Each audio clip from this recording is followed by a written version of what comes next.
Oh hey, I'm planning my trip out of the West River and around the Chesapeake Bay, but since I don't have a GPS, I'm having to use a lot of other tools to do it instead. So I've got this road map, and this road map, and a compass, and a chart, and I have this thing, and a map of Kent County, and one of the national parks. Nowadays, we really can use our phones or GPS or something like that in order to figure out where we're going most of the time.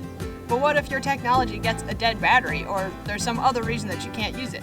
It's a good idea to have a few basic navigational skills just so you can figure out where you're going. And the first step in figuring out where you're going is figuring out where you are, orienting yourself in relation to everything around you. And the first step of that is being able to find which direction is north. A compass is one of the easiest and quickest ways to tell which direction north is. This compass is a pretty small one compared to some, but it still shows north, south, east, and west. And if I hold it flat, the red arrow swings towards north. Since the red arrow is pointed towards me, I know that north is that way, which is behind me. Another way to find north is using a map, or in this case, a chart, which is what we call a map of the water. I can't just use this chart on its own, but I can use it along with the landmarks around me.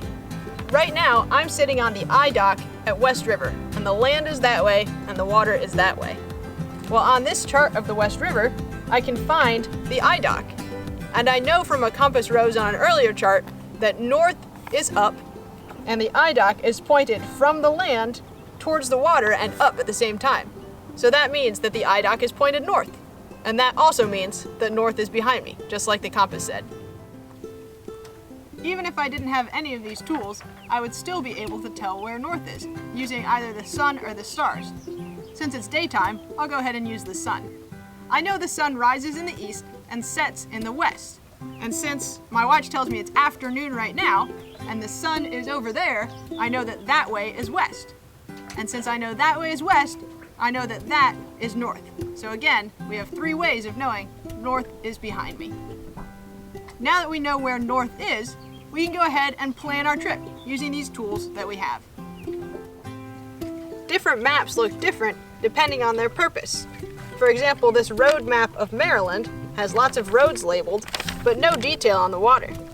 This chart of the Chesapeake Bay has all the depths of the water, but not many details on the land. And this map of West River really only has labels about West River. It doesn't even show a compass rose. However, there are similarities between all kinds of maps. For example, these 3 maps all have labels, so they tell you what different things are. All of them also use colors to show you the difference between land and water. And finally, these 2 more detailed maps have a few extra things. They both have a compass rose to show you which way north is, and they both have a scale to show you how the distance works on the map.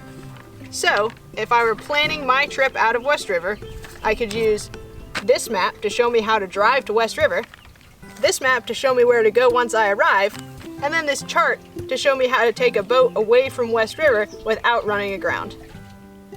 Sometimes during our faith journeys, it's important to remember not how to orient ourselves towards north, but how to keep ourselves oriented towards God. Here are some strategies from my friend about ways that you can do that. Hi, my name is Brandon Abraham. I was a counselor on day camp last summer at West River. Some things I do to orient myself towards God is pray specific prayers about things that I'm worried about or anxious about.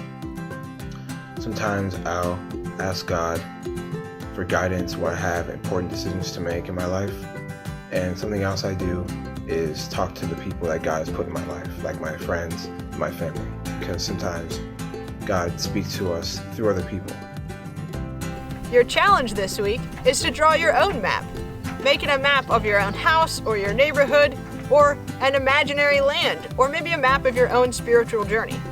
Don't forget to include some of the things that real maps have, like labels or even a compass rose. And remember to stay pointed towards God. See you next week. Oh, and don't forget, we would love to see what you come up with. So make sure you send them in to the email on the screen. Bye.